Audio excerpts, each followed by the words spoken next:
2부입니다. 어제 한덕수 국무총리 겸 대통령 권한대행이 탄핵되고 최상목 부총리가 권한대행의 권한대행을 맡는 헌정사 초유의 일이 일어났죠.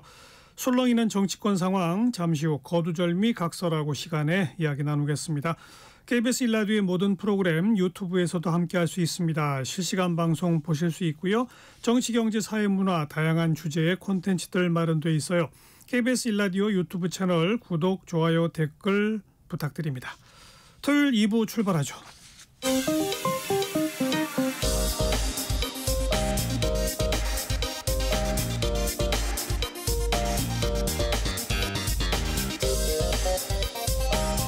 팩트체크 진짜 뉴스 정관용의 시사본부 KBS 1라디오 들어보면 압니다. 연말 특집 뉴스 브리핑 다시 듣는 그 순간입니다. 곽지연 리포터 나오셨어요. 어서 오세요. 네, 안녕하세요. 네, 연말에 이 대통령의 계엄 선포 탄핵안 가결까지 한번 좀 쭉 다시 들어볼까요? 네, 그렇습니다. 지난 12월 3일 밤 10시 30분 예고도 없이 대통령실 브리핑 룸에 나타난 윤석열 대통령 비상계엄 선포했습니다. 비상계엄 선포부터 해제까지 그 긴박했던 상황을 12월 4일 수요일 KBS 9시 뉴스로 들어보겠습니다. 예고 없이 진행된 밤 10시 30분 긴급 담화. 예상하지 못했던 비상계엄이 선포됐습니다. 저는 이 비상계엄을 통해 망국의 나락으로 떨어지고 있는 자유 대한민국을 재건하고 지켜낼 것입니다. 밤 10시 56분 더불어민주당 이재명 대표가 국회를 지켜달라는 성명을 발표하고 국회로 들어갑니다. 국민 여러분, 여의도 국회로 가주십시오. 저도 국회로 갑니다. 새벽 0시 헬기에서 내린 무장 계엄군이 국회 경내로 진입합니다. 이후 국회 본청 진입을 시도하는 계엄군에 국회의원과 보좌진 등이 격렬히 저항하면서 곳곳에서 일촉즉발의 상황이 벌어집니다.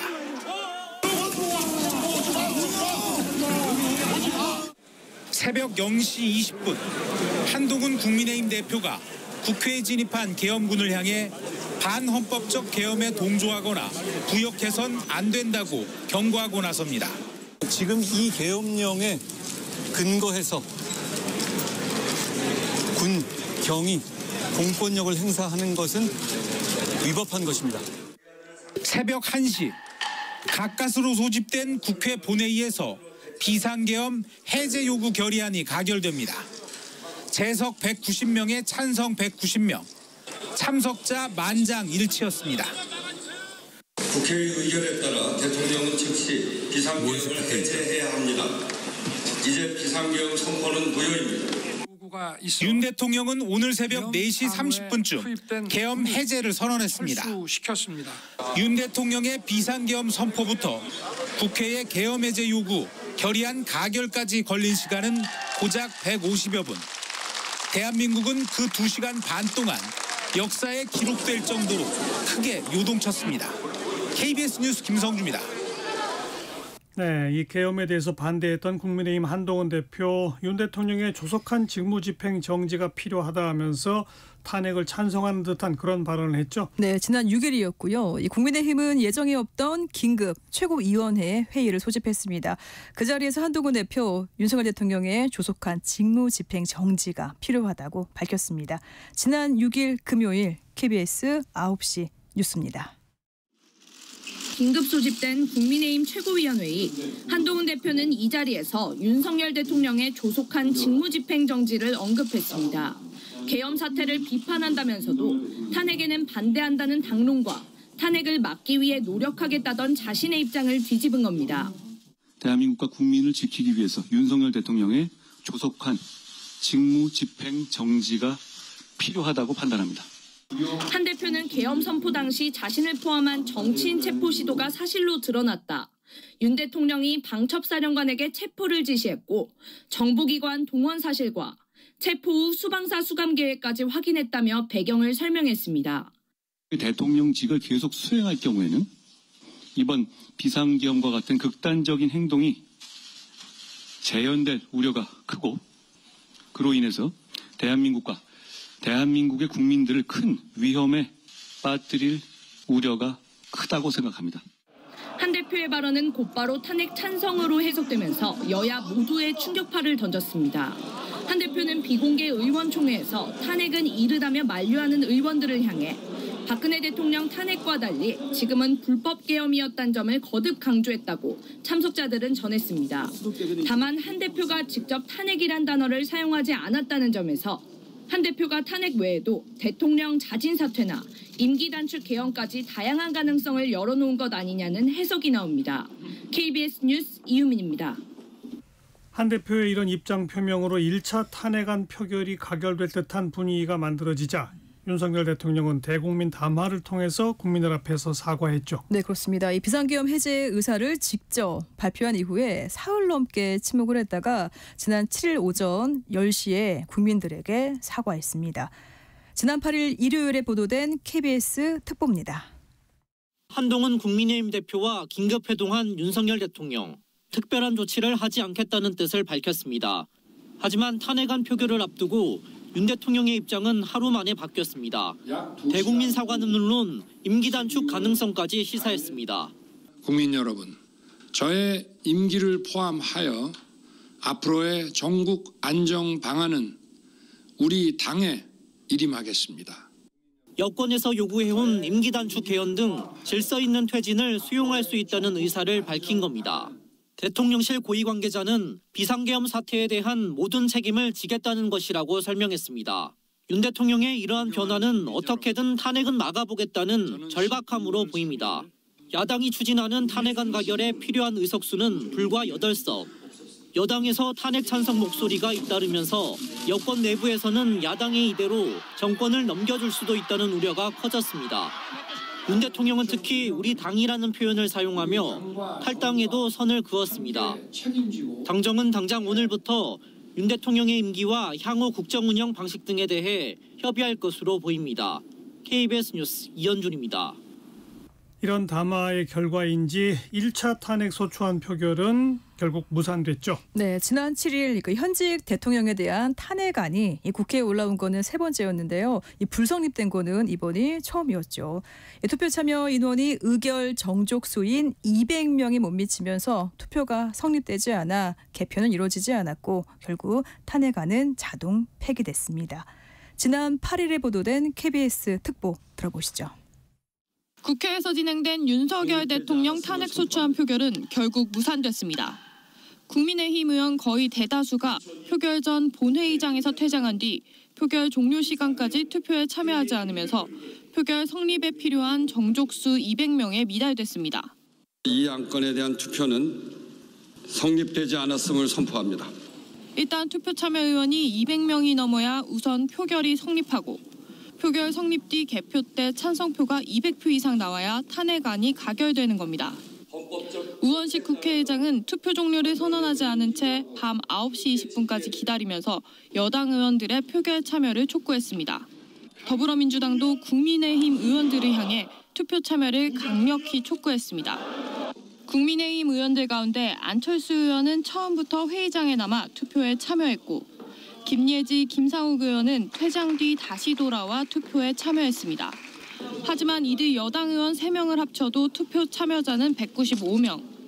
의결 정족수 200명에 못 미쳐 투표는 성립되지 않았고 탄핵안은 자동 폐기됐습니다. 대통령 탄핵안 표결에 앞서 진행된 김건희 여사 특검법 재표결은 찬성 198표, 반대 102표로 부결됐습니다. KBS 뉴스 정혜주입니다.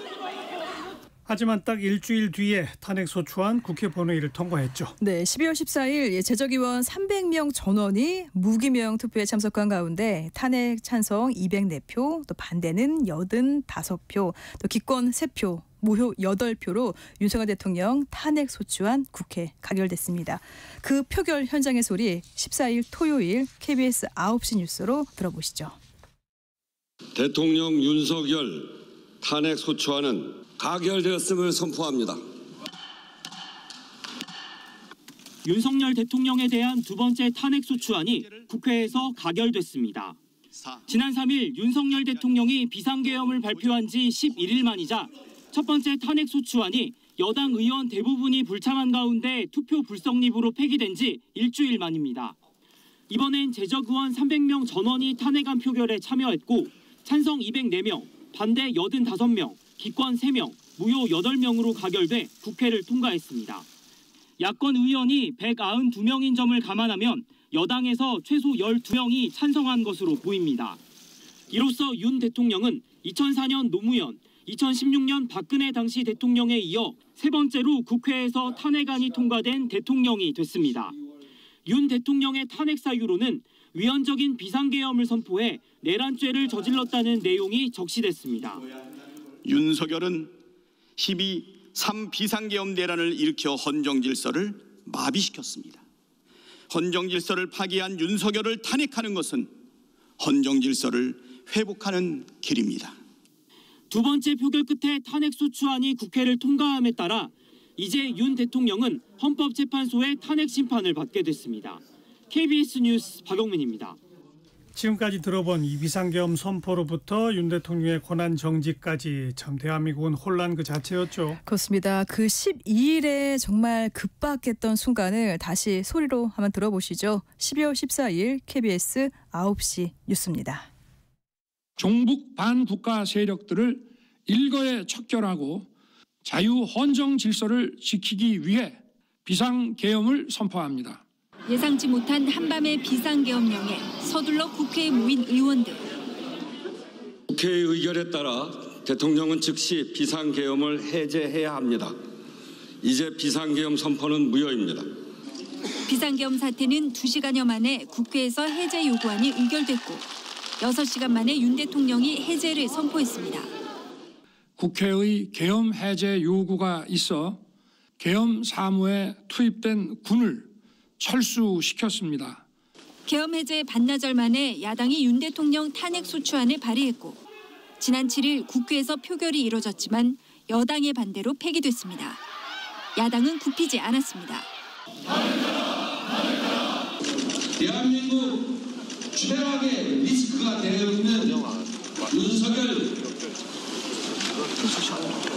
씨를 반드시 탄핵하겠습니다. 이에 맞서 국민의힘이 내세운 건 대통령의 조기 퇴진이었습니다.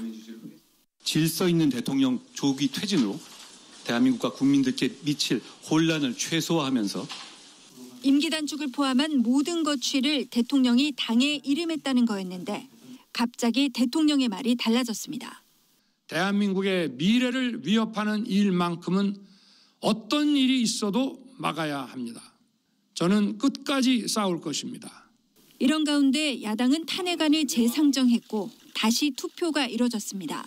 탄핵 부결이란 국민의힘 당론은 여전했지만 자율투표에 맡긴 결과는 가결이었습니다. KBS 뉴스 김진희입니다. 네, 윤 대통령은 탄핵안이 통과된 직후에도 또 입장을 냈죠. 그렇습니다. 이 1시간 후에 윤석열 대통령 마지막 순간까지 국가를 위해 최선을 다하겠다고 말했습니다. 지난 14일 KBS 9시 뉴스로 들어보시죠. 탄핵안 가결 약 1시간 후 윤석열 대통령은 5분가량의 담화문을 통해 입장을 밝혔습니다. 수출이 살아나면서 경제가 활력을 되찾고 조금씩 온기가 퍼져나가는 모습에 힘이 났습니다. 무너졌던 원전 생태계를 복원시켜 원전 수출까지 이루어냈습니다.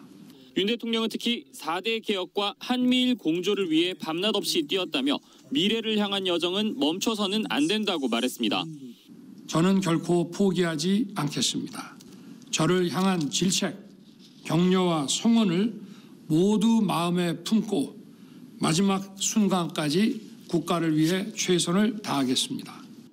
네, 이런 입장 표명 이후에 이제 출석 요구서도 안 받고 출석 요구에 응하지 않고 계속 지금 버티기 국면 그런 모드를 취하고 있는 양상인 거죠. 네.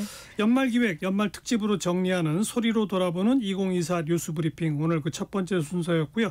내일은 두 번째로 한동훈 국민의힘 전 대표의 사퇴부터 최근까지의 상황 다시 한번 또 들어보도록 하겠습니다. 곽지연 리포터 수고하셨어요. 네, 고맙습니다.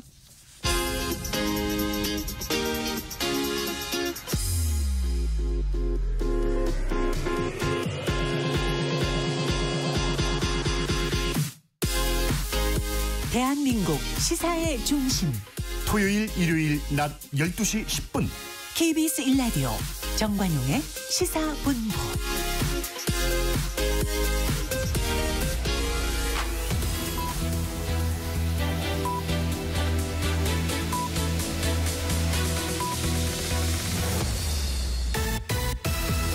고두절미 각설하고 고고고 갈 때까지 가보자. 정관용의 시사본부. 주요 정치 이슈들 거두절미하고 알맹이부터 토론해보는 거두절미 각설하고 입니다. 국민의힘 대변인을 지내신 이제는 전 대변인이 됐네요. 송영훈 변호사, 더불어민주당 법률위원회 부위원장 지내신 장윤미 변호사 두 분 오늘도 나오셨습니다. 어서 오세요. 네, 안녕하세요. 네, 안녕하세요. 송영훈 변호사가 지난주에 방송 끝나고 예상대로라면 이제 다음 주에는 전 대변인이 될 것 같습니다라고 하더니 그 예상이 맞았네요. 그래도 예상을 좀 잘 맞춰야 이런 데 나올 자격이 있는 거 아니겠습니까? 본인의 대변인직 잘린다는 것까지 예상해서 맞췄다. 그죠? 누가 자른 거예요? 지금 그 당대표 권한대행이 권성동 원내대표잖아요. 그 비대위원장 아직 팀이 안 됐죠. 30일에 전국위원회 의결을 받아야 되니까요. 네. 김 대변인단 전원이 다 일괄 면직된 것으로 알고 있습니다. 전원을? 네. 그래요. 그 페이스북에 송영훈 변호사가 제가 이제 당 대변인직에서 면되었습니다라는 글을 써서 올렸더니 한동훈 전 대표가 조용하더니 여기다가 고맙습니다라고 답글을 썼다고요? 같이 일을 했으니까요. 예. 뭐 격려 차원이겠죠. 네. 그래서인지 빨간 넥타이도 이제 안 매시네요. 그건 안 맨 지 좀 여러 날 됐습니다. 네. 언제부터 안 매셨죠? 맨날 빨간 넥타이 메고 오셨던 것 같은데. 12월 3일 계엄 선포 이후로는 제가 방송에 메고 나온 적이 없습니다. 계엄 이후에는 빨간 넥타이를 안 매셨다? 네. 왜요? 이 사태에 대한 어떤 올바른 그 조치와 그런 그 사후 조치들이 정리가 될 때까지는 저는 매지 않을 생각으로 있습니다. 네. 아무튼 이제 전 대변인인데 그동안 이제 저희 그 거두절미 각설하고의 그 두 분께서 팽팽하게 여야의 입장으로 대변해 오셨다면 어찌 보면은 지금 국민의힘 다수 의석을 다수를 차지하고 있는 분들과는 조금 다른 입장으로 이제 논평을 하시게 되겠네요. 그런데 원래도요. 제가 대변인 하면서 그 소신을 잘 가미해서 이야기해 왔다고 저는 그렇게 생각합니다. 어쨌든 근데 이제 특히 그 계엄 사태 이후에는 이제 완전히 국민의힘이 어찌 보면 두동강 나 있는 상태 아닙니까? 그 입장에 대해서. 두동강 나 있다기보다는 지금 그동안에 그 걸어왔던 길에 대한 관성과 앞으로 가야 될 길의 지향 간에 약간의 간격이 있는데 그 간격들이 시간이 지나면서 좁혀질 것으로 생각합니다. 이렇게 좀 사전에 정리를 해놓고 우리 청취자분들이 감안해서 들으시라 뭐 이런 전제를 해놓고요. 자, 전반부 공통질문 이번 주에 뜬 인물 진 인물입니다. 송영훈 변호사 뜬 인물. 자, 그런데 이분을 이제 떴다고 제가 얘기는 합니다만 참 떴다고 표현을 하면서도 마음이 아픕니다. 누군지 알겠어요. 최상목 대통령 권한대행 겸 국무총리 직무대행 겸 경제부총리 겸 기획재정부 장관인데요. 정말 그 드라마 지정생존자의 현실판이 된 것 같은 그런 상황입니다. 잠깐 얘기를 드리자면 그 드라마 지정생존자는 국회의사당의 테러 관련해서 대통령과 대다수의 국무위원이 사망하니까 환경부 장관이 대통령 권한대행을 하는 그런 내용의 드라마입니다. 환경부 장관이 우리나라 정부조직법상 대통령 권한대행 순위 15순위거든요. 드라마에서는 그런 극단적인 설정이 가능하지만 현실에서는 3순위인 경제부총리가 대통령 권한대행을 할 거라고는 아무도 생각을 못했습니다. 그런데 지금 그런 일이 현실로 일어났는데 정말 대한민국이 어디로 흘러갈 건지 우리 청취자들께서도 걱정이 크실 거라고 생각합니다. 네. 장윤미 변호사 뜬 인물. 저는 국민의힘의 조경태 의원 꼽아봤는데요. 일단 한덕수 총리에 대해서 탄핵소추안이 본회의에 회부됐을 때 국민의힘 의원들이 들어오더라고요. 그 생중계로 좀 지켜보고 있었는데 그 대법관 후보자에 대한 표결에도 불참을 하고 그런데 그 후보자 같은 경우에는 윤석열 대통령이 계엄하기 전에 국회에 이게 대법원장 몫이어서 이 표결 의뢰를 했던 사안입니다. 그런데 거기에도 불참하고 그리고 한덕수 총리 같은 경우에는 저는 이게 지연과 이 미온적이라는 태도를 합의로 대단히 포장하고 있어서 국민들에게 이 불확정성을 계속 가중해서 갖고 있구나. 이제 탄핵 저는 뭐 개인적으로 탄핵도 아깝다 이렇게 생각을 하는데 조경태 의원이 이런 말씀을 하시더라고요. 나는 국민만 일단 보고 가겠다. 국민의 이름으로 일단 한덕수 대행이 미온적으로 이렇게 지연하고 이러면 단호히 이 부분은 탄핵해야 된다라고 이야기를 했고 실제로 탄핵에 찬성표를 던져서 저는 이거는 이미 정파를 떠난 문제라고 생각합니다. 불확정성을 제거하는 건 정치권의 숙제이자 과제예요. 그런데 이런 부분에 대해서 동참한 유일한 국민의힘 의원분이어서 좀 꼽아봤습니다. 네.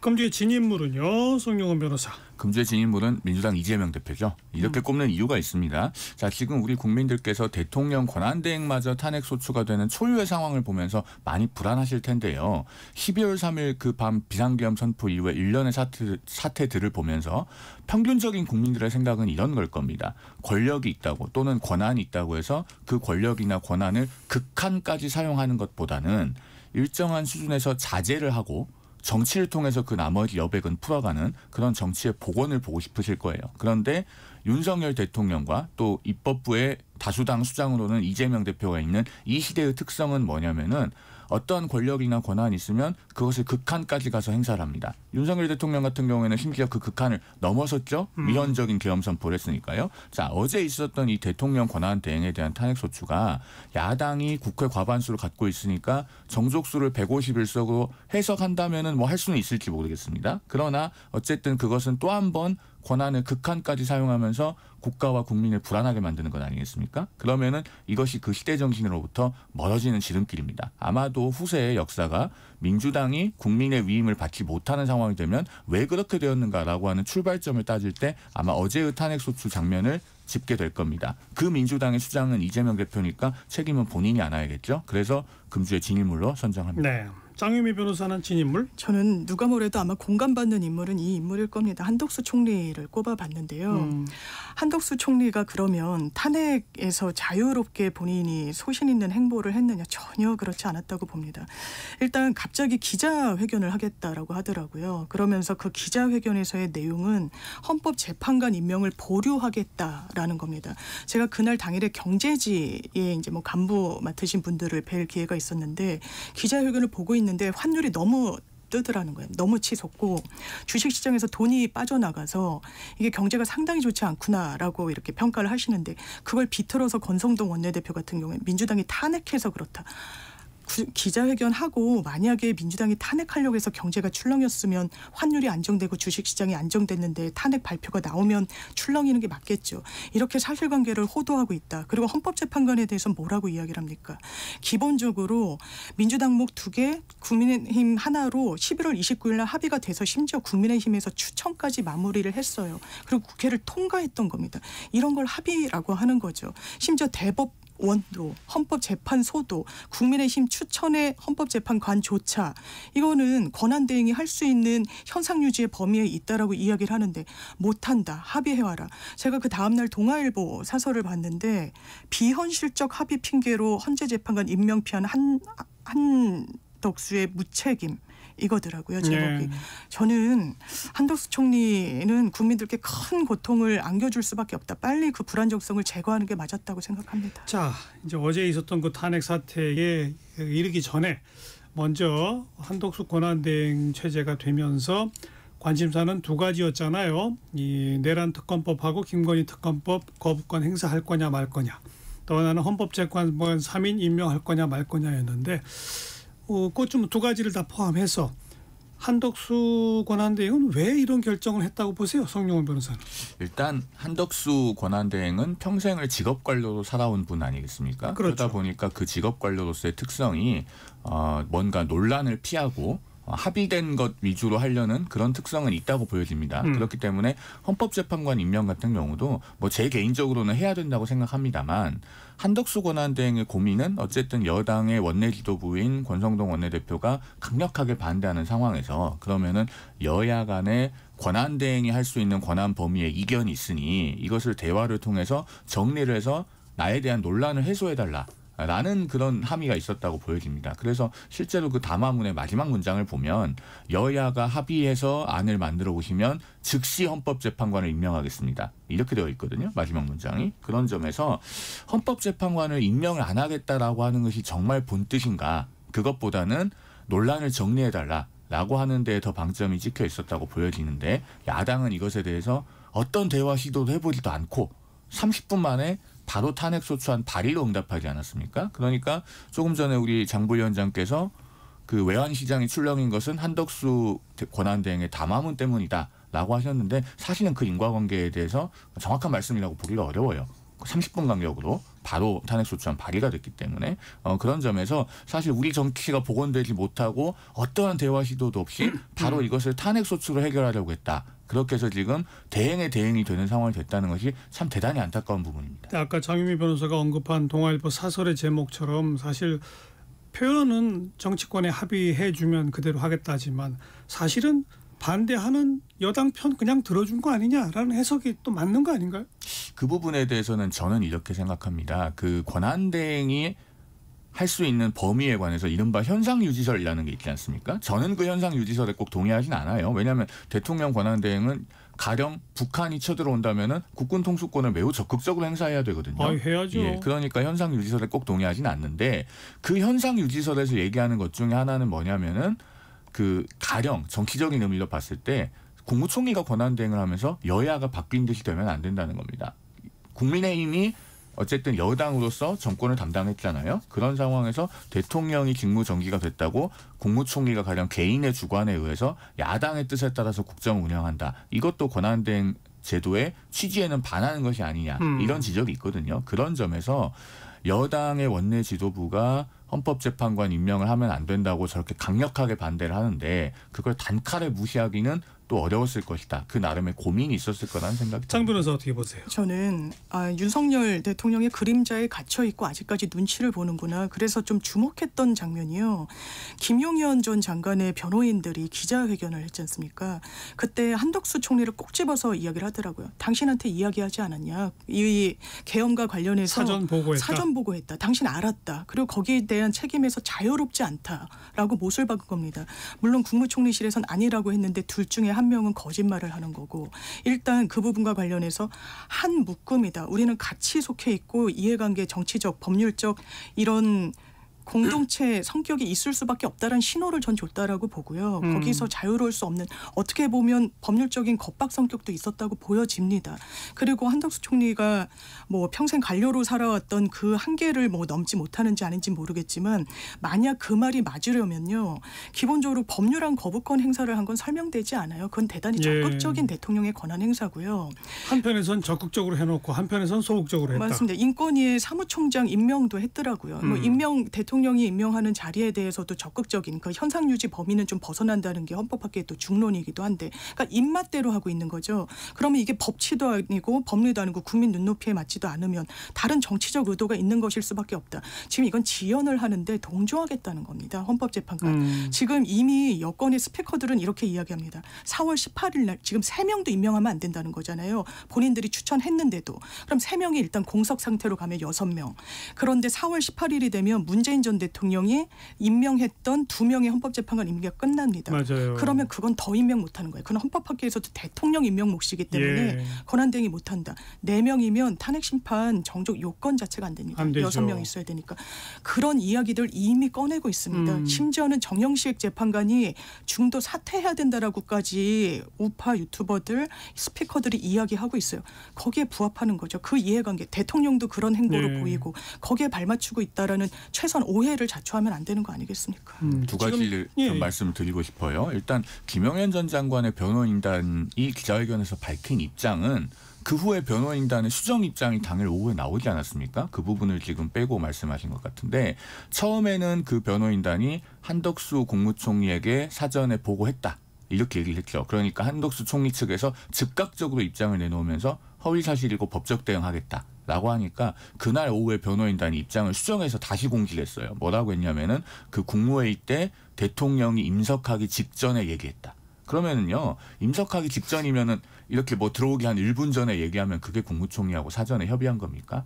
제가 그 부분에 대해서는요, 좀 우리가 팩트를 정확하게 할 필요가 있다라는 말씀을 드리고요. 그건 아무튼 해석하기 나름이긴 합니다. 그다음에 거부권을 해놓고 왜 임명 안 하느냐, 요거는요. 그러니까요. 저는 개인적으로 한덕수 국무총리가 헌법재판관을 임명하는 게 맞다고 생각합니다. 그러니까 지금 장 부위원장께서 말씀하신 것은 그 3명을 임명하면 안 된다고 하는 분들께는 유효한 논리일지 모르겠어요. 저는 임명해야 된다고 생각하거든요. 그러면은 이 지점에서 야당이 해명해야 되는 것은 한덕수 권한대행이 자신의 권한 범위에 대한 논란 때문에 헌법재판관 임명에 대해서 다소 유보적인 입장을 보였을 때 야당이 어떠한 대화 시도도 해보지 않고 30분 만에 탄핵소추안을 발의하고 24시간이 지나자마자 표결에 붙여서 바로 직무정지를 시킨 것은 올바른 일인가? 라는 걸 답해야 돼요. 대화를 했으면 뭐가 달라지나요? 그런데 3일이나 일주일쯤 시간을 더 준다고 해서 이 탄핵 심판에 궁극적으로 본질적으로 큰 문제가 생기는 건 아니지 않습니까? 정말로 대화를 해봤는데 씨알도 안 먹히더라. 이런 걸 확인한 다음에 권한의 궁극을 행사하는 데까지 나아가도 늦지 않는 거예요. 지금 우리 정치의 가장 큰 폐단 중에 하나가 이렇게 모든 것을 권한의 극한까지 가서 해결하려고 하고 아까도 얘기하셨죠. 예, 정치는 실종되어 있다는 바로 그 부분입니다. 그리고 하나 더. 대화 직후에 바로 결론은 안 나더라도 며칠 말미는 더 둘 수 있는 거 아니냐 그런 뉘앙스네요. 그러니까 이재명 대표는 국정협의체라고 하는 걸 만들자고 했잖아요. 그러면 거기에서 여당 대표, 야당 대표, 한덕수 권한대행 모여서 얘기해 볼 수 있는 것 아닙니까? 그리고 그 자리에서 가령 여당의 대표나 뭐 원내 지도부도 그러면 이러이러한 것들을 들어주면 우리가 헌법재판관 임명까지 할 수 있는 것으로 입장을 정리하겠다. 이런 게 대화와 타협이에요. 그런 것들이 전혀 과정이 이루어지지 않고 있고 하나만 더 말씀드리면 한덕수 권한대행을 탄핵함으로써 이제 헌법재판관 임명이 오히려 더 어려워졌어요.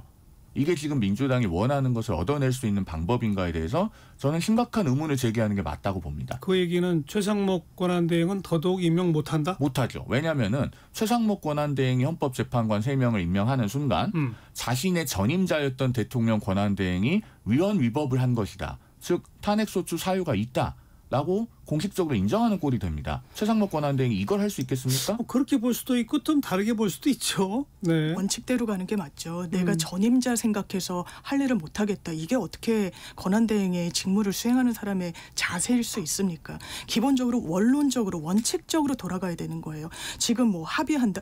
국민의힘이 합의할까요? 저 안 할 거라고 봅니다. 권성동 원내대표 어떻게 하고 있습니까? 지금 완전히 모든 걸 어깃장을 놓고 있어요. 본인들이 추천한 헌법재판관 임명에도 표결에도 참여하지 않고 그것도 원천무효라고 이야기하고 있습니다. 예. 지금 이건 지연 말고는 다른 의도가 없어요. 대한민국이 그리고 국민이 지금 우선순위에 있느냐, 윤석열 대통령이 우선순위에 있느냐, 완전히 후자로 보이는 부분이죠. 그런데 합의를 한다? 신기루 같은 거라는 말이 그래서 보수 일간지에서도 나오는 거예요. 굉장히 비현실적이다. 지금 국민의힘은 합의할 생각이 1도 없어 보이거든요. 알겠어요. 그 최상목 그 대행은 그러면 임명할 거라고 보세요, 민주당? 이게 민주당 안에서도 100% 할 거다 이런 뭐 안정적인 기류가 있는 건 아닌 것 같습니다만 일단 계엄에는 제일 국무위원들 중에는 반대를 강경하게 했다라는 부분이 있고 예.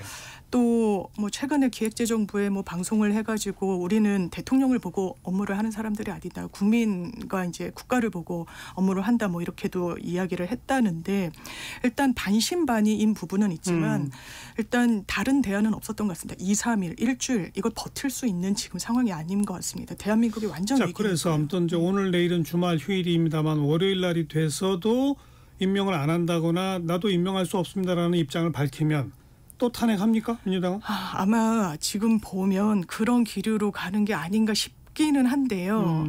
그렇다면 후순위자인 이조 교육부 총리는 또 이를테면 계엄과 관련해서는 아예 이제 국무회의도 아니지만 어쨌든 그 자리에 있지 않았고 뭐 탄핵을 하기에는 또 뭐 쉽지 않은 또 이런 여건일 수도 있어서 한번 지켜봐야 될 것 같습니다. 물론 이제 권한대행 위치에서 아까 우리 성룡은 변호사가 설명한 대로 뭐 기존 여당과의 관계라든지 뭐 등등등 고려할 것들이 많다. 뭐 이런 표현을 쓰지 않았습니까?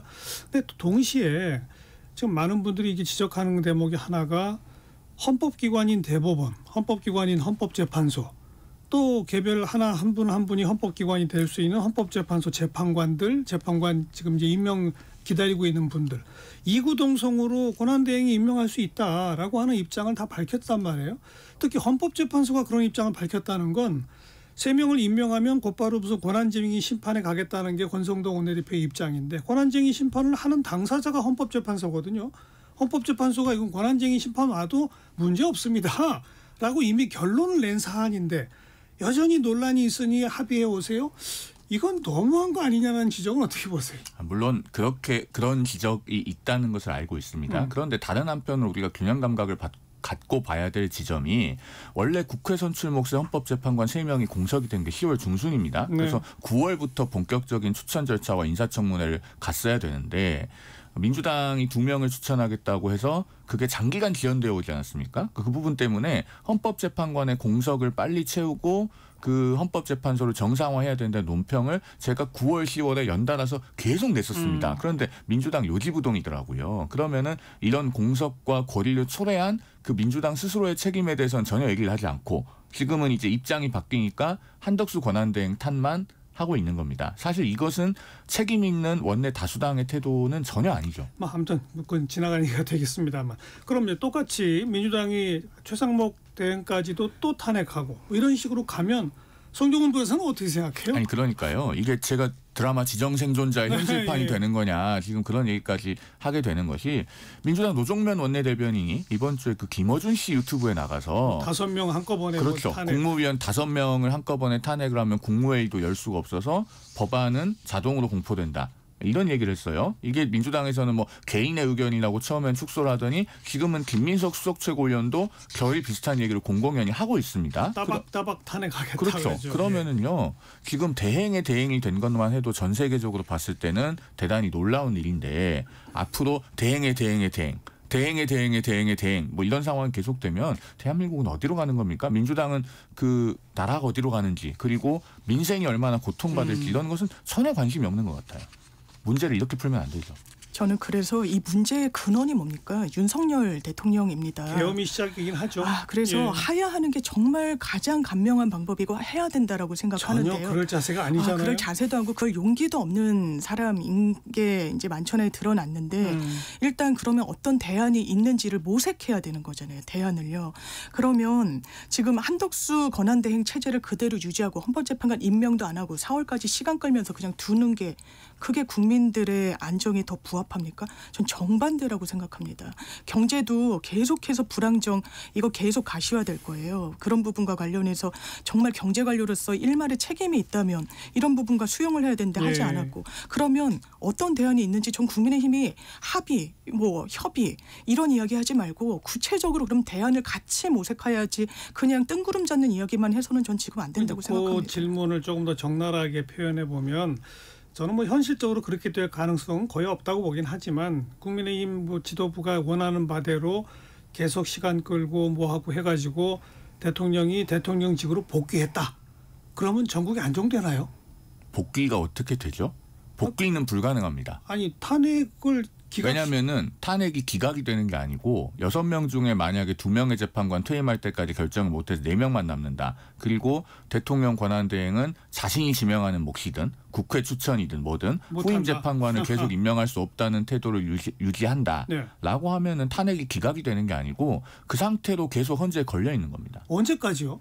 임기 끝날 때까지 걸려 있는 거죠. 그래서 그런 극단적인 상황은 당연히 막아야 되는 거고. 그것도 뭐 또 하나의 가능성으로 그냥 6명이 심리를 해서 한 명이 예를 들어서 반대하면 기각되잖아요. 그런 경우에는 종국 결정을 안 할 겁니다. 헌재가. 지금 왜냐하면 헌법재판소가 6명의 헌법재판관으로 종국 결정을 할 수 있느냐에 대해서는 공식적인 입장을 밝히지 않고 아직 있잖아요. 검토 중에 심리하고 있다라고. 그렇죠. 내부에서 그것은 논의 중인 건데 아마 6명의 재판관이 의견이 일치되어야 거기에 대해서는 입장을 밝히게 될 거고 한 명이라도 반대하면은 아마 공식 입장이 나오지 않을 것으로 예상되죠. 성룡 변호사의 그 말대로면 임기 다 할 때까지 이 상황이 지속되는 게 전국 안정인가요? 아니 저는 그래서 그 상황이 맞지 않다고 보고 헌법재판관 3명은 당연히 헌법기관이기 때문에 공석이 있으면 채워야 되는 게 맞아요. 그런데 이걸 각각 나눠서 보는 게 맞다는 겁니다. 첫째, 이런 상황을 누가 초래했는가? 민주당이 처음에는 제때 채우지 않아서 이런 사태가 발생했다. 그다음에 권한대행이 임명을 하는 것이 가능한가? 그것은 가능은 하다고 보는 게 맞다. 그런데 그렇다고 해서 여야가 합의해 오라고 했더니 30분 만에 탄핵소추안을 발의하고 다음 날 바로 통과시킨 게 맞냐? 그것은 국가와 국민을 위해서 바람직하지 않다. 그러니까 이겁니다. 뭔가 조금 대화를 통해 정말 될지 안 될지는 몰라도 또 좀 더 탐색하는 기간 노력은 필요하다는 주장을 지역을 하고 계신 거고 민주당에서는 뭐 최상목 대행까지도 안 하면 한 번쯤 그런 입장 변화는 가능합니까? 없습니까? 근데 더는 국민들한테 고통을 안겨드려서는 안 된다고 생각합니다. 조속히 헌법재판관 임명이 정말 절체절명의 과제라고 생각합니다. 네, 1시 40분 막 지났네요. 잠깐 교통정보 전해드릴게요. 김민희 씨. 네, 오늘 오전 10시부터 함양 울산고속도로 중 경남 창녕과 밀양을 연결하는 구간이 개통됐습니다. 이는 중부 내륙고속도로 창녕분기점과 대구 부산고속도로 밀양분기점이 연결되는 것인데요. 함양 울산고속도로의 전 구간 개통은 2026년으로 예정돼 있습니다. 그리고 수도권 광역 급행철도 GTX A 노선 파주 운정역에서 서울역 구간의 운행도 오늘 아침부터 시작됐습니다. 소요 시간은 22분으로 차량 이동보다 40분이 넘게 시간이 줄어든 만큼 수도권 서부권 지역의 교통에 큰 도움이 될 것으로 보입니다. 점심시간을 지나면서 주춤해진 정체는 돌발 구간 중심으로 이어지고 있습니다. 서울 양양고속도로 양양 쪽으로는 먼저 내촌 일대로 정체고요. 이후 양양분기점 부근 2차로에서는 사고가 나면서 이 일대로 정체 시작됐습니다. 서해안고속도로 서울 방면으로 바란 부근 2차로에서도 사고가 나면서 서평택 분기점부터 정체 심해졌고요. 반대 목포 쪽으로 무안 2터널 부근에서도 사고를 처리하고 있습니다. KBS 교통정보센터였습니다.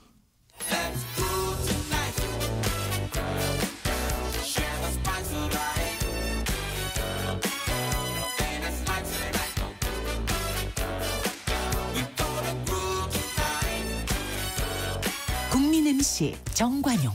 KBS 1라디오 정관용의 시사본부. 들어보면 달라요.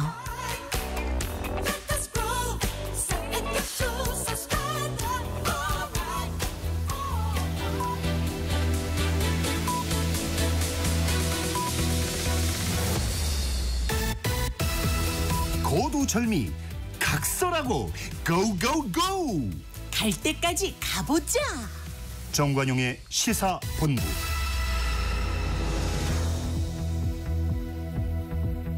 매주 토요일 2부 거두절미 각설하고 국민의힘 대변인 지내신 송영훈 변호사, 더불어민주당 법률위원회 부위원장 지내신 장윤미 변호사 두 분과 함께하고 있습니다.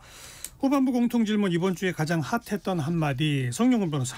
보수가 위기에 빠져 있습니다. 이럴 때일수록 경륜과 통찰력에 기반한 조언을 해줄 수 있는 그런 원로들의 말을 경청해 볼 필요가 있다고 생각이 되는데요. 이회창 전 한나라당 총재가 이번 주 수요일에 그 조선일보와 인터뷰를 가졌습니다. 그 보도된 내용을 보면은 이런 말이 나와요. 윤 대통령 진솔한 사과 없이 사퇴를 피하는 것은 동업자인 당을 버리는 것이다. 이런 얘기를 했습니다. 이걸 조금 더 풀어보면은 그 이회창 전 총재는 여당은 정권의 동업자라고 표현을 합니다. 그러면서 대통령은 자기 임기를 마치면 끝나지만 다음 정권의 재창출은 정권의 몫이다. 이렇게 얘기하면서 대통령으로서는 당과 나라를 위해 국민 앞에 엎드려서 잘못된 걸 사과해야 했어요. 진솔하게 사과하고 대통령이 고리되면 60일 이내에 대선을 하게 되어 있으니 조기 대선을 위한 시간적 여유를 가져야 한다는 그런 절차를 국민 앞에 얘기했어야 하죠. 그런데 윤 대통령은 그냥 들어앉아버렸습니다. 자신의 사적 편익을 위해 동업자인 당을 버린 겁니다. 라고 하는 통렬한 비판을 했습니다. 제가 아까 서두에 국민의힘이 지금까지 그 왔던 방향의 관성과 앞으로 가야 할 길 간의 간격이 있는데 시간이 지나면은 뭐 해결이 되어갈 것이다 이런 말씀을 드렸는데 바로 이런 부분에서 지금 간격이 존재하는 겁니다. 예. 앞으로 새 지도부에 많은 과제가 놓여 있다라는 말씀을 드리면서 금주의 한마디 선정해봤습니다. 장윤미 변호사 금주의 한마디. 저도 한 보수 농객 대표적인 조갑재 씨가 한 언론 인터뷰에서 이렇게 이야기했더라고요. 목숨 걸 용기도 없고 하야할 용기도 없었으면 이런 계엄하지 말았어야 된다라고 이야기를 하는데 지금 윤석열 대통령은 대한민국을 아랑곳하고 있지 않아요. 아까 이해찬 전 총리 이야기도 해주셨는데 오로지 본인의 자리 보전을 하고 정치적인 반격을 가할 생각만 골똘히 하고 있는 겁니다. 지금 헌법재판소의 그 과정에 임하는 자세도 그렇고요. 장애전을 피면서 계속해서 소란을 피우는 모습도 그렇고요. 이런 게 과연 대한민국의 지도자로서의 자격이 있는지, 또 김용현 씨의 공소장에는 어떤 내용이 담겼습니까? 총을 쏴서라도 국회의원들 빨리 잡아들여라. 예. 도끼로 문을 부숴서라도 빨리 4인 1조로 한 명씩 드러내라 라고 했다는 거예요. 이게 검찰이 지어낸 말입니까? 아니요. 그 지시를 받은 사람들이 진술을 한 거죠. 수사기관에. 그리고 그 퍼즐을 맞춰봤더니 정합성이 있는 겁니다. 누구를 향하느냐? 바로 윤석열 대통령을 향하는 거예요. 그런데 지금 뭐라고 이야기합니까? 체포? 치읓도 이야기하지 않았다. 그리고 국회에 아주 최소 병력만 질서 유지를 하기 위해서 했다. 검찰이 파악한 바로는 그날 동원된 군 경이 5,000명에 육박한다는 겁니다. 저는 국민 앞에 이렇게 지금도 거짓말을 해서 자리 보존하는 게 무슨 의미가 있는지, 정말 조갑재 씨가 이야기한다래도 한 바대로 하야 할 용기도 없는 건지, 본인이 내려오면 대한민국은 안정을 금방 찾을 겁니다. 그런 토대는 전 있다라고 생각해요. 근데 그걸 굉장히 어렵게 하면 그걸 회복하는 데 시간도 더 걸릴 겁니다. 그런데 대한민국은 아랑곳하지 않는구나. 정말 안타깝게 생각합니다. 내일자로 이제 3차 출석 요구까지 되어 있는 상태죠. 법적으로 봐서 3차가 최대한이죠. 대부분 3차까지 하고 나면 그 다음에는 이제 체포영장으로 가는 게 수순이고, 공수처나 뭐 검찰, 경찰은 착착 진도를 나가고 있는 거고요. 헌법재판소가 어제 준비기를 했는데 신속하게 하겠다는 입장을 분명히 밝혔고, 시간 더 달라는 요구 다 묵살하고 다음 주에 한 번 더 준비기를 한다라고 또 이미 했고, 그러나 여태까지 출석 요구서 수령조차 거부하고 자료도 아무것도 안 내고 그냥 이런 버티기로 일관하고 있는데, 방금 언급했듯이 김용현 전 장관 공소장이 이제 기소가 되면서 공소장이 나왔는데 거기에는 뭐 정말 무시무시한 총을 쏴서라도 뭐 등등등의 표현까지 다 드러나고 있는 상황. 이게 버티면 가능하다고 판단하는 게 이게 그런 판단이 가능합니까? 가능하지 않죠. 지나가는 이 진행 속도로 봐서는 도무지가 있을 수 없는 판단을 하고 있는 것 같은데요.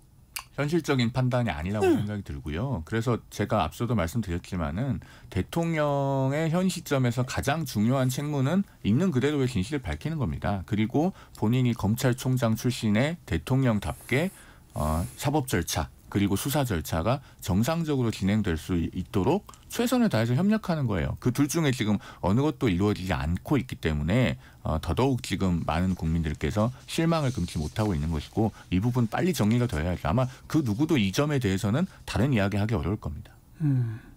그런데 권성동 원내대표 등등도 여전히 똑같은 판단을 하고 있는 거 아닌가요? 권성동 버티면 가능성이 있다는 식으로? 그렇게 생각하는 건 아닐 거예요. 권성동 원내대표가 근데 왜 저렇게 버티죠? 설마 이걸 뭐 수사 절차에 협조하지 않는 것이 정상적이라거나 혹은 뭐 헌법재판 서류도 수령하지 않는 것이 온당하다 이렇게 얘기하고 있는 것은 또 아니지 않겠습니까? 근데 그렇게 생각한다면요, 그대로 행동해야 됩니다. 국민의힘이 정말 송달을 미루고 헌법재판을 어쨌든 버티기로 미룬다면 미루지 못하도록 제도적으로 장치를 가져가는 게 책임 있는 정치인의 자세인데, 국민의힘 지금 지도부가 그걸 못 보여준다. 권영세 비대위원장이 들어섰을 때 그 길을 가지 않으면 국민의힘 진짜 국민들 외면받을 겁니다. 이번 뭐 조기 대선이 치러질지 안 치러질지 모르겠습니다만 그 이후에도 국민 선택과는 굉장히 거리가 멀어질 거예요. 이거는 정파성을 띈 게 아닙니다. 거의 극우적이라고 보여지는 거예요. 한 사람을 위한 정당 행태로 국민들이 읽는다면 어떻게 선택하겠습니까? 국민들을 위한 정치를 하지 않는다고 판단되면요. 그러면 거기에 따른 어떤 행보를 해야 되는데, 최소한 지금 국민의힘은 그런 행보를 보여주고 있는 것 같지는 않습니다. 그러니까 지금까지 국민의힘이 보여주고 있는 행보는 아까 장유미 변호사가 비판한 것처럼 오로지 윤 대통령만을 위해 지연 전략, 버티기 전략 그거밖에 없다. 뭐 이 말에 대해서 반대하기가 어렵지 않나요? 그런데 저는요, 그 평론을 할 때 원래 피장파장 논법을 최대한 안 쓰려고 합니다만, 지금의 상황은 어쩔 수 없이 그런 얘기를 하지 않을 수 없어요. 객관적인 현실이 그렇기 때문에. 지금 민주당도 국민을 위한 정치 말씀하셨지만은 한덕수 권한 대행마저 탄핵 소추로 해서 저 외환시장, 주식시장 다 불안하게 만들고 물가가 급등할 요인을 만들고, 이런 것들은 국민을 위한 정치는 전혀 아니지 않습니까? 지금 그리고 민주당이 왜 단 30분도 못 기다리고 하루도 못 기다려서 대통령 권한대행을 탄핵소추해서 헌법재판관 임명을 압박하고 있는가. 사실 그 배경에는 이재명 대표의 사법 리스크가 걸려 있어서 본인의 재판은 착착 진행이 되어갈 것 같으니 하루라도 빨리 탄핵 심판을 앞당겨야 된다라고 하는 그 계산이 있다는 것을 국민들께서 다 알아보고 계시잖아요. 지금 우리 정치 현실이 불행하게도 이렇기 때문에, 그러니까 마치 그 서로 누가 더 못하나 경쟁을 하던 듯한 그런 상황이기 때문에 사실 누가 누구를 비판할 계제가 되질 못하는 것이 냉정한 현실입니다. 헌법재판소는 신속히 하겠다는 의지와 그런 어떤 행동까지 다 보여주고 있는, 이거는 칭찬할 만한 거 아닌가요? 변론 준비기를 지금 일주일 간격으로 잡았잖아요. 12월 27일에 첫 변론 준비기를 했는데 다음 변론 준비기 1월 3일입니다. 그러면은 그러니까 정확히 일주일 간격이죠. 한 번만 준비기를 하고 아마 바로 들어갈 거요. 그러니까 이거는 사실은 윤 대통령 측이 자초한 측면이 커요. 그러니까요. 왜냐하면은 헌법재판소가 보낸 서류는 적어도 정상적으로 송달을 받고 정상적으로 절차 진행에 임하면서 이 사안 자체가 워낙에 사실관계가 방대하기 때문에 예를 들면 증인 목록이나 이런 걸 정리하는데 좀 시간이 걸린다. 뭐 변론 준비기를 한 번 더 열어달라. 라고 하거나 이런 식의 적어도 정상적인 절차 진행에는 협조하는 모습을 보여줘야 되는데 지금 뭐 매일같이 언론에 다 보도가 되는데 송달을 몇 번 시도했는지 윤 대통령 측에서 몰랐겠습니까? 그러니까 재판도 사람이 하는 건데 이것은 뭐 당연히 그 절차 진행 면에 있어서도 호의를 베풀기가 불가능하죠. 그리고 박근혜 전 대통령 때는 증인 신청된 숫자가 뭐 한 60명? 네네. 근데 이제 받아들여진 건 뭐 30몇 명이라고 그러는데 지금 이 현재 사건에 대해서는 증인으로 신청할 만한 대상자가 뭐 많아야 15이라는 얘기가 지금 나오고 있고 뭐 그런 얘기를 그 윤 대통령 측 변호인이 하니까 헌법재판관들이 국회에서 저 청문회다 거친 사람 같으면 증인으로 부를 필요도 없다라고 하는 입장까지도 밝혔다는 거 아니에요? 그러니까 제가 아무리 생각해봐도 물리적으로 따져도 증인 신문 몇 차례 하면 끝난 거밖에 속도가 굉장히 빠를 수밖에 없는 거 아니에요? 맞습니다. 그리고 헌법재판소 결정 내를 보더라도요. 헌법 수호의 필요성상 조속한 결론이 나야 될 때 그리고 그걸 담지하는 굉장히 중책을 맡은 사람의 사안일 때는 조속히 하라는 취지로 이렇게 하고 있고요. 박근혜 전 대통령 때는 뭐 이러저러한 여러 좀 법적 쟁점들이 있었어요. 처음에 90명 증인 신청했습니다. 그러면서 60이 아니라 90이군요. 그리고 이걸 60명으로 줄이고 실제로 나온 사람은 한 30명대로 이제 20몇 명으로 제가 또 기록하는데 아무튼 하여튼 그랬는데도 거의 한 3달 안에쯤에 이제 결론이 나왔고 변론 준비기일은 쟁점이 많은데도 3차례 딱 했습니다. 지금 이게 변론 준비기일이 사실 2차례나 열리게 된 거는요. 쟁점이 복잡해서가 아니라 윤석열 대통령이 딱 당일날 선임계를 낸 거죠. 왜냐하면 당일날 선임계를 내면서 안 들어온다는 전망도 있었잖아요. 근데 법조계에서는 안 들어오는 건 좀 상상하기 어렵습니다. 첫 기일이 상당히 중요한데 일방의 주장만 청취하게 되거든요. 재판관들이. 그러면 아무래도 심증을 형성하는 데는 불리할 수밖에 없어서 좀 꼼수를 부리고 있는 건데 헌법재판관이 그거를 용인할 수가 없습니다. 발송 송달을 인정한 것도 헌법재판관 6명 전원이 이건 맞다라고 한 겁니다. 그러니까 여러 가지 꼼수를 부리지만 빨리 끝날 수밖에 없는 여건은 맞죠? 그 대통령 탄핵 심판에 대해서는 그런 신속성이 필요하다는 견해가 상당히 일리가 있다고 생각합니다. 그런데 한편으로 우리가 또 동시에 봐야 될 것은 지금 헌법재판소의 탄핵 심판이 무려 10건이 걸려 있습니다.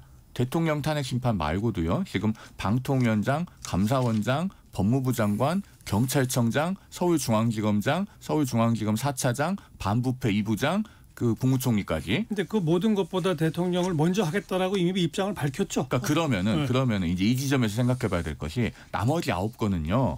언제 결정이 날지 아무도 몰라요. 그 사람들이 다 지금 직무정지되어 있고 그러면 우리나라는 지금 국무총리도 권한정지, 감사원장도 권한정지, 법무부 장관도 권한정지, 뭐 경찰청장도 권한정지 이렇게 해서 주요 포스트가 다 비어있다시피 한 상황인 겁니다. 그 대통령부터 정리해야 다 정리되는 거 아닌가요? 그러니까 어쨌든 그런데 이렇게 탄핵 중독을 하고 탄핵을 남용을 했을 때 과연 국가와 국민에는 얼마나 큰 해악이 끼쳐지겠는가. 이 부분에 대해서도 우리가 사실 균형 감각 있게 관심을 기울여야 된다고 생각합니다. 아이고, 우선 초미의 관심사는 과연 최상목 대행이 3명을 임명하느냐 여부인데요. 우리 월요일 정도에 아마 결론이 나겠죠. 정말 지켜보도록 하겠습니다.